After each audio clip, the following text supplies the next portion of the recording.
This is Lorne Greene. In World War II, 61 U.S. Army divisions were locked in mortal combat with the enemy in the European theater of operations. This film is about one of those divisions, the 10th Armored.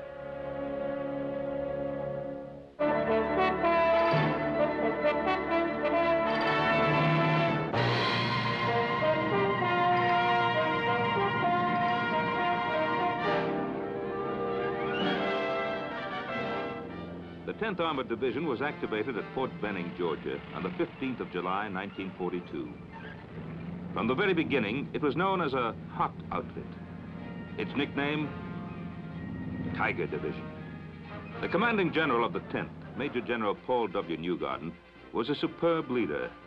Carry out orders, march, maneuver, and shoot were his bywords. No man had more pride in his troops, and no general was more revered by his men. I'm John Drew Devereaux. I was a company commander in the 10th Armored Division during World War II. We had a marvelous kind of spirit in our division, and I think it was due in great part to the training we got from General Newgarden, who was our division commander in the States. He was killed in an airplane crash before we went overseas. Now, he had a couple of very pet things that he liked. One, that we had to wear the top button of our coveralls buttoned. This was pretty uncomfortable, but after a while we got so that we looked at other outfits who wore them unbuttoned and we thought they looked like slobs. He had a kind of thing that he liked to do about the salute. When you gave a salute in the 10th Armored Division, a tiger salute, you lifted your chin up in the air like that. That seemed pretty silly too, until after a while we got used to it, and then we thought we were the only outfit in the whole Army that knew how to salute properly. In July 1944, a new leader assumed command of the division following General Newgarden's death. I am Lieutenant General William H. Morris, Jr., U.S. Army, retired. I was commanding general of the 10th Armored Division in Europe during World War II. The division sailed from New York on September 14, 1944. The long period of training was over. The men were prepared for anything, but their wildest imagination could not conjure up what destiny held in store for them. 2 days later, on the 16th of September, Hitler, meeting with his most trusted generals, made a momentous decision, a decision which would alter the course of the war. Operation Christ Rose, the Ardennes Offensive, a campaign in which the Tigers of the 10th would cover themselves with glory and make military history. The division arrived in battle-torn Cherbourg on the 22nd of September and was immediately assigned to General Walton Walker's 20th Corps, which was under control of General George S. Patton's 3rd Army. General Patton came to visit our division and talk to the officers and non-commissioned officers, as he did with all the divisions that were assigned to his army. General Patton covered very effectively the combat lessons learned during the war at the squad, section, and platoon level. I'm Colonel Thomas Chamberlain. During World War II, I commanded the 11th Tank Battalion of the 10th Armored Division. I can remember vividly the first days of combat, the first orders we received. Colonel Roberts called us into a small churchyard in the town of Chalon-sur-Marne. His first words were that the reason he called us into this particular churchyard in this particular town were that this was the place that he had received his first orders to go into combat during World War I, and he wanted to use this particular spot to start us off. We moved up all afternoon past Verdun and into the vicinity of Metz, and then that evening, in a beautiful moonlight night, it happened to be Halloween night, we infiltrated our half-tracks one by one, 3 minutes apart, down a very spooky road through a village and up into a wooded area, dismounted, and then trucked on up and relieved the 90th Division. I'm William R. Desabry. I was a battalion commander, a major in the 10th Armored Division in World War II. The 10th Armored Division was a very well-trained division. Its first combat was against Metz. Metz was, you might call it a defensive sector as far as the 10th was concerned. We were supposed to aggressively patrol, and we did. We saw that every instrument and every weapon was fired at least once in more or less anger against the enemy.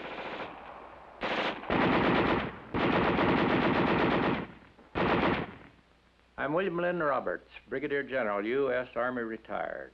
I was Combat Command Commander of CCB 10th Armored Division in World War II. I'm Colonel Curtis L. Hankins. I was a battalion commander of the 61st Armored Infantry Battalion in the 10th Armored Division. My first encounter with enemy fire was during the defensive operation west of Metz. It was here that we learned to sense artillery fire, that is, determine the difference between outgoing, which was friendly fire, incoming, which was German fire. If you could determine with some degree of accuracy where the enemy rounds were going to land, this would save a lot of wear and tear on your knees and elbows, and you'd try to take cover every time the rounds would come over.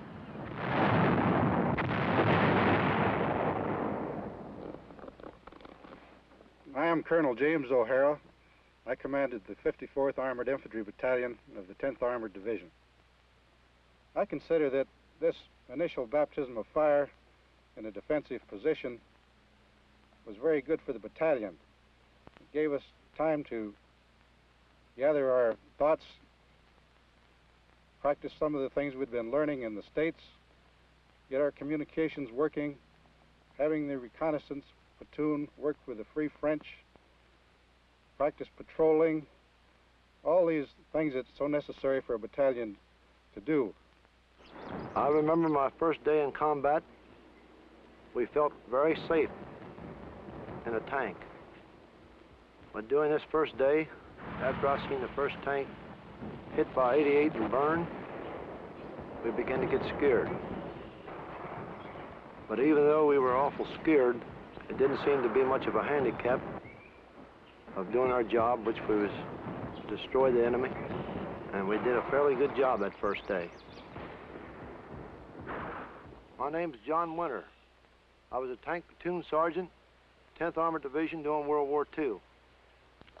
After fighting for about 3 weeks around Metz, we moved north to the vicinity of the town of Thionville to participate in the 3rd Army offensive designed to capture Metz.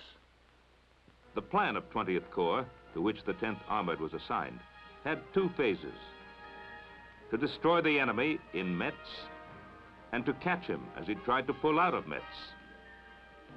The mission of the 10th was to make a deep penetration into the enemy's lines. Once it had crashed through the German defense, the left column, Combat Command B, was to advance east and seize a bridgehead over the Saar River near Merzig. The right column, Combat Command A, was to take the division objective, including Bouzenville, which was the center of arterial highway and railroad traffic running northeast of Metz. The enemy blocked the way and fought savagely.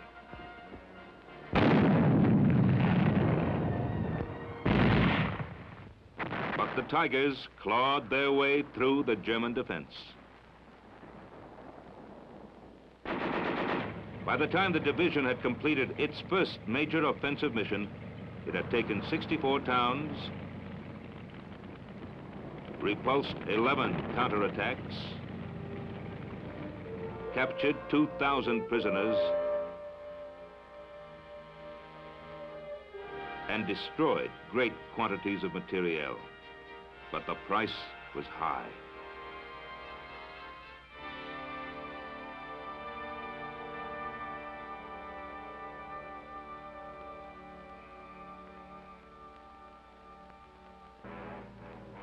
On December 7th, Hitler approved the final draft of Operation Christ Rose, now renamed Watch on the Rhine.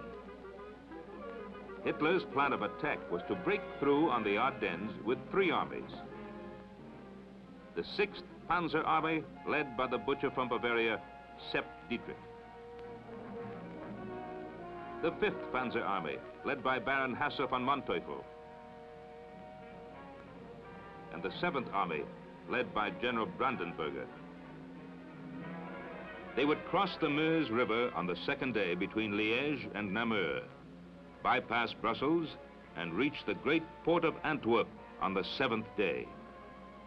This operation, Hitler believed, would destroy more than 30 American and British divisions. He believed it would be the beginning of the end for the Allies.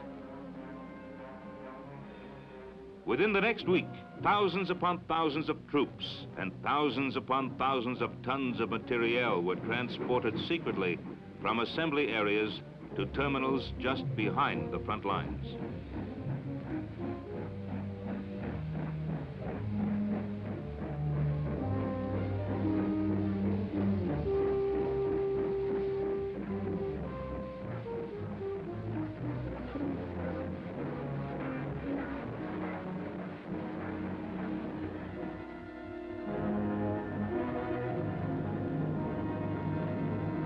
On the eve of December 15th, 250,000 Germans stood poised on the line of departure, prepared to annihilate the enemy.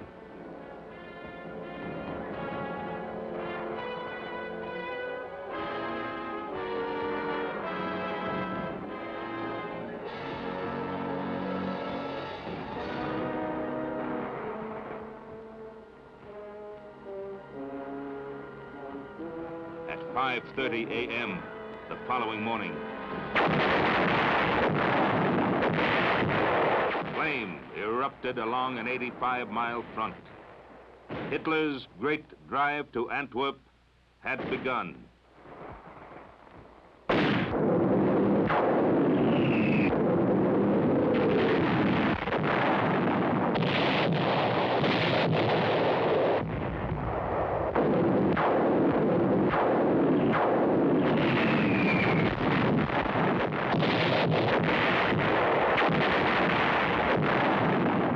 On December the 16th, 1944, about 6 p.m., I received a telephone call from General Walker of the 20th Corps, informing me that I was going to be transferred with the entire division to the 1st Army and be placed under the 8th Corps, that there had been an attack by the Germans in the vicinity of Luxembourg. I immediately dispatched my Chief of Staff to Bastogne, the headquarters of the 8th Corps, for orders. The Chief of Staff returned about 2 a.m. the next morning and informed me that the division was to go into a quartering area just west of Luxembourg. When the Battle of the Bulge began, my unit was in a rest area south of Luxembourg. We received orders to be prepared to move north on 24 hours' notice. A short time later, the alert was changed to 12 hours.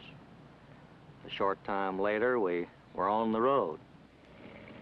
The 10th Armored Division sent 2 of its combat commands northwest of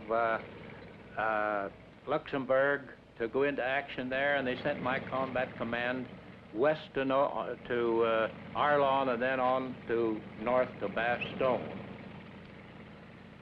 I preceded my outfit into Bastogne and got into Bastogne about 4 o'clock in the afternoon and found General Middleton. General Middleton asked me how my outfit fought and how many pieces my outfit would fight in. I told him 3. He said, all right.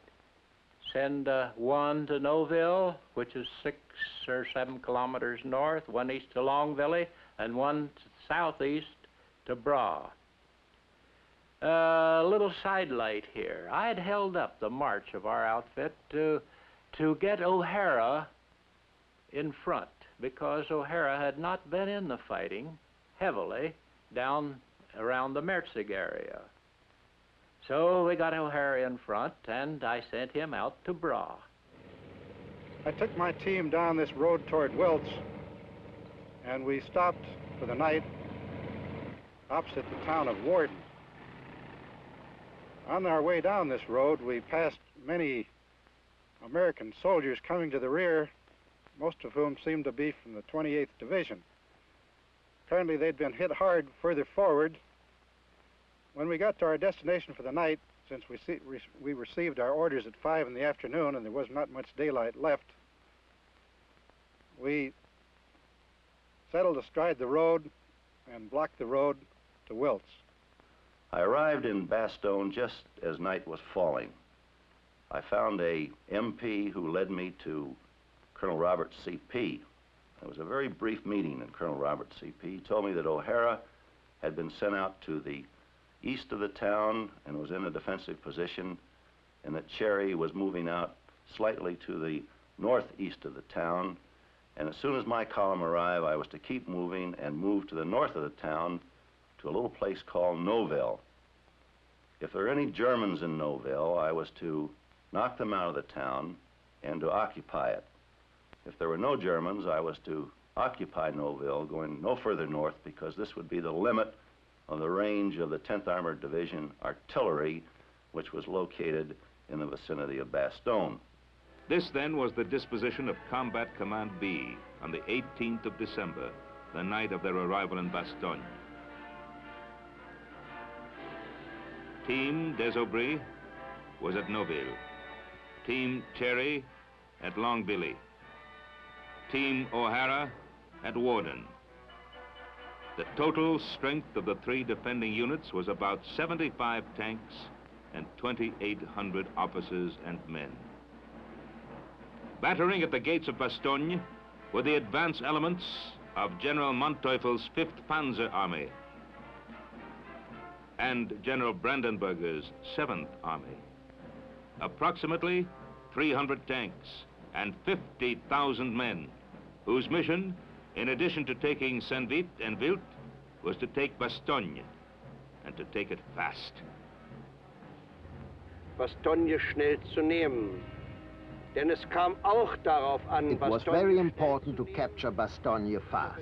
It was the most important road junction in the southern area of the Ardennes combat section. And in the event General Eisenhower's reserve forces, which we suspected were near Reims, arrived to attack, they would have to pass Bastogne. Ankamen und gegen uns angesetzt wurden, mussten sie in jedem Falle über Bastogne kommen. Ich bin General der Panzertruppe Hasso von Manteuffel. I am Hasso Eckhard von Manteuffel, former general of the Panzer Troops and commander-in-chief of the 5th Panzer Army. We completed establishing the defenses of Novelle about midnight. Actually, the defense was a routine, traditional type defense. We set out roadblocks to the east, one to the north, and one to the northwest, because these were the directions that we expected the Germans to attack us. The fighting throughout the night was sporadic. It was a piecemeal attack. They would hit us with small units from the north, and then they'd hit us with small units from the east.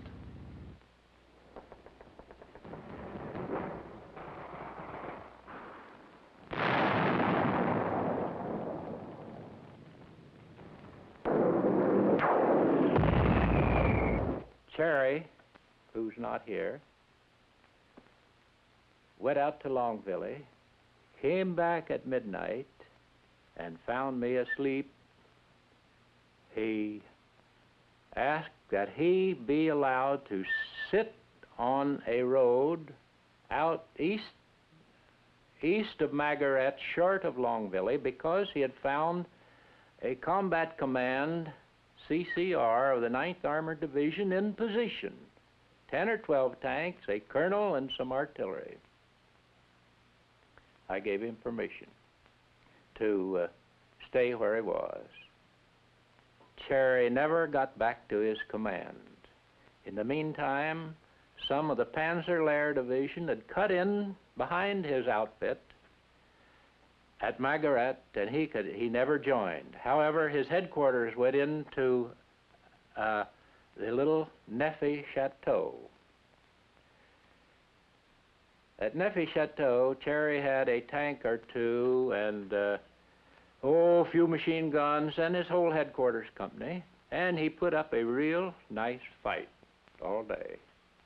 That evening he had to retire. He felt like he had to get out because he was being burnt out.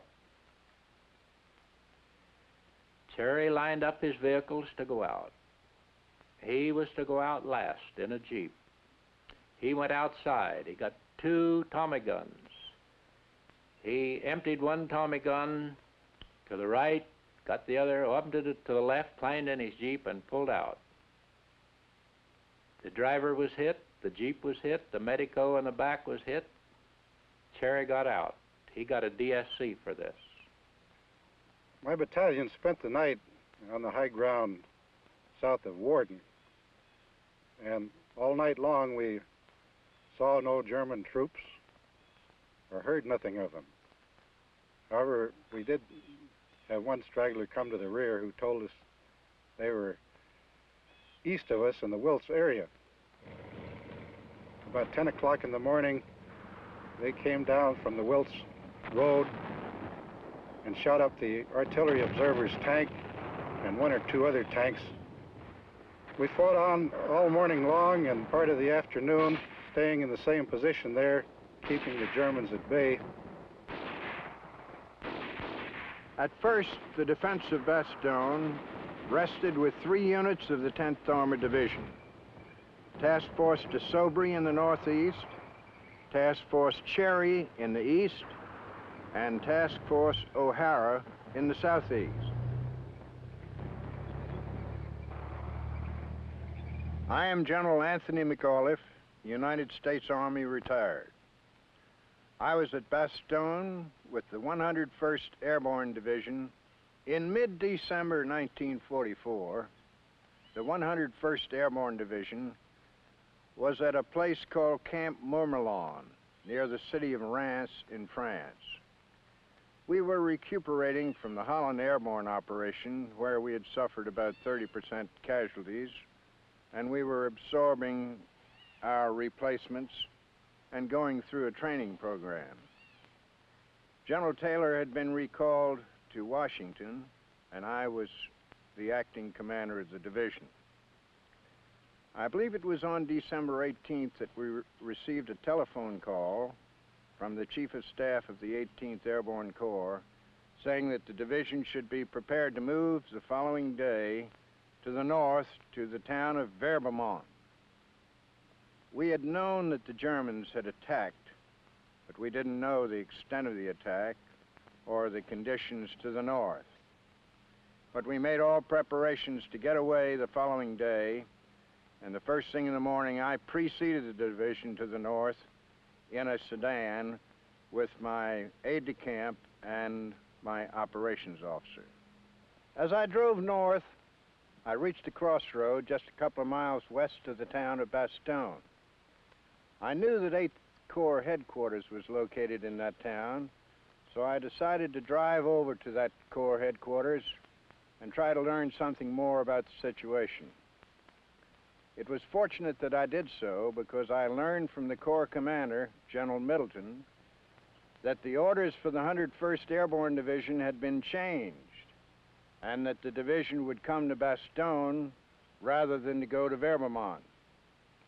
I also met there Colonel Roberts, who was the commander of Combat Command B of the 10th Armored Division, who were already on the scene and already in the fighting.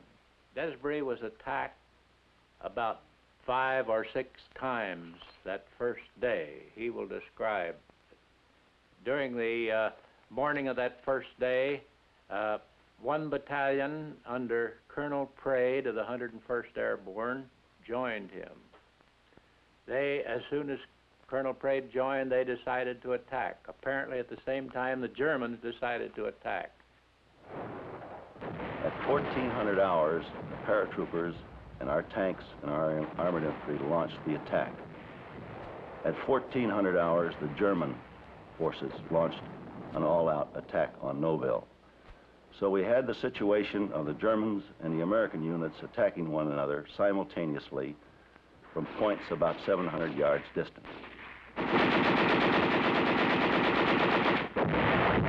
Actually, the Germans were stopped. They withdrew back behind the ridge. Our paratroopers on the northwest of the town actually gained the ridge. The tanks, the armored infantry, and the paratroopers on the northeast of the town were unable to get to their positions. So after a fight of about 45 minutes or an hour, we withdrew the paratroopers from the northeast back into the town of Noville. Desiree was hit badly, and Colonel Prade was killed that evening. And I didn't know Desiree was hurt for 24 hours. He was later captured when the hospital was captured. For the next 3 days and nights, the defenders of Bastogne slugged it out with the numerically superior enemy. Then, on the 22nd of December,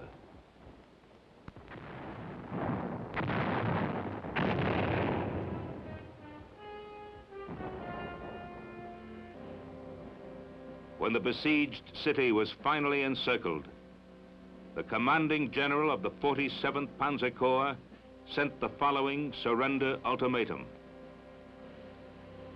It called for the surrender of the Bastogne garrison. If the Americans did not comply within 2 hours, Bastogne would be completely destroyed and its defenders annihilated. General McAuliffe's one-word answer, nuts, reverberated around the world.